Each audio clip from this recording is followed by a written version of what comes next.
Okay, so now you're going to see the steps for the amalgam number 2 for skills.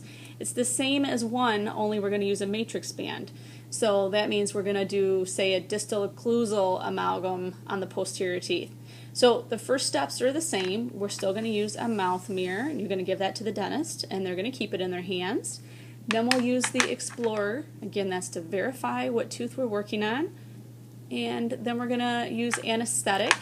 So that means you need that cotton tip applicator with the topical anesthetic on it, and then the syringe. And again, depending on where you're working, if it is a blue needle such as that, it will be for the maxillary. If we're working on a mandibular, we would use the yellow needle.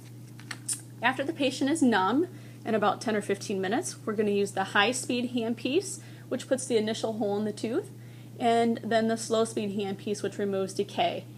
Both of those will require the assistant to have the HVE. The next instrument is that spoon excavator. It's double-ended, and that's going to remove any excess decay. And then, depending on where we're working, if we're working on a maxillary tooth, we're going to use the chisel.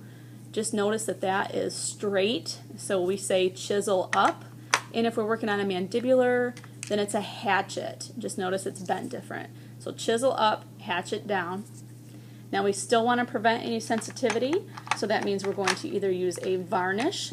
That's the one that smells like nail polish remover to me. And you're going to dunk it in that little with that little micro brush.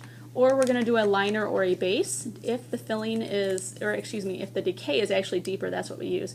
And you just put a drop of each, and you're going to mix them together on that pad of paper and still use that little blue micro brush that's disposable.